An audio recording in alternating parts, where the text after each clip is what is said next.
UFO Part 4. I think that's about where we are. Right. Okay, so go on, Walt. Well, in one period there when there was all kinds of activity in the Midwest and West with animals being mutilated, and of course people from New York City who had never been out in the country attributed it to hippies on stilts and all kinds of stupid stuff.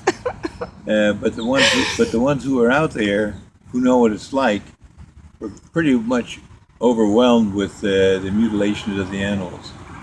And I had butchered some animals for meat, and the offal I left in the yard because it was I couldn't get the old John Deere going to pull the offal out into my pet wolves. There's a pack of wolves there, and I'd bring them the offal, and I'd bring it to the Black Panther who lived out there. He was my wild pet. And I could not Now, where was out there? Where were you living? Northern Minnesota. And I take it out in the woods for the wolves, and I take it back to the panther. And I could not get the old John Deere going. It was cold. It was October. I told my son to go on in the house. He had to get up at 3 in the morning to go to work. And we hung the quarters that halves out in the barn. And just as we were about to quit, a light snowfall fell, maybe about a half inch or an inch.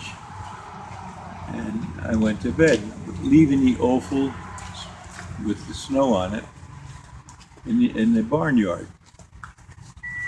That night, the dog we were keeping just freaked out around midnight. It was outside, and we brought it in. It just stood in the corner and shook and shook. And it was something that terrified it. Next morning, I got up, and the offal was all gone, and there were no tracks in the snow. It had just vanished, and that included defecation, included the heart, the lungs, everything which offal is, and it covered an area a good 6 or 8 feet across.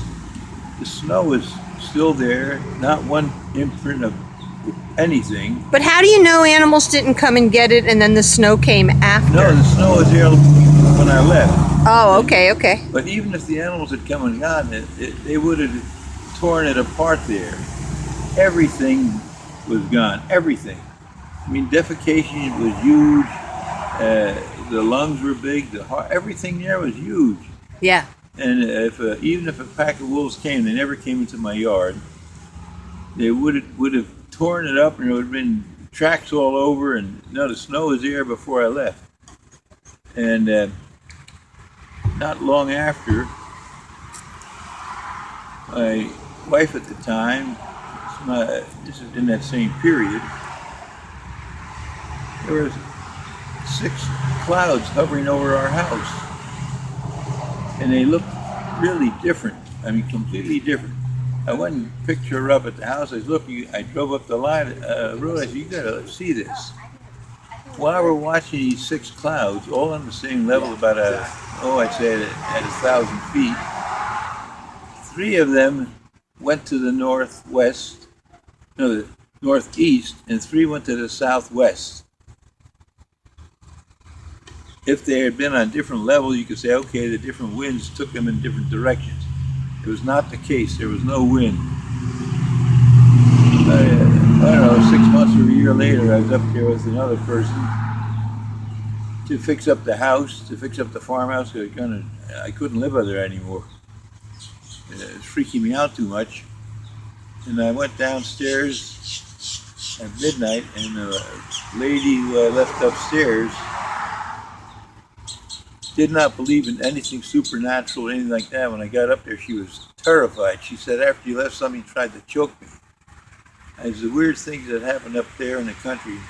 So wait, let's get back to the clouds. So what you're saying is the clouds were not clouds at all. They were flying saucers or UFOs. Exactly. Huh. They were disguised as clouds? Exactly. So it gives credence to that song, I Really Don't Know Clouds at All. Exactly.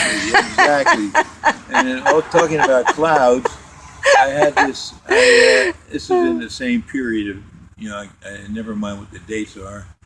I borrowed a van and I went up to Nut Lake to talk to the Indians about the UFO detector, and they told me about the UFOs, playing games with them. On the way back to my home, which is about 150 miles back, I stopped in Bemidji to see my daughter, and then headed south. As I headed south, on the way over there were clouds in the sky that were actually profiles of some people, two big profiles. I don't know who they were. I'm heading down south, and these clouds follow me all the way down. I get to my house and I get my wife out and I say, "Look, you gotta look, those clouds follow me all the way down from Bemidji." These kind of things seem so weird to a person who has never experienced it, who's just gone from their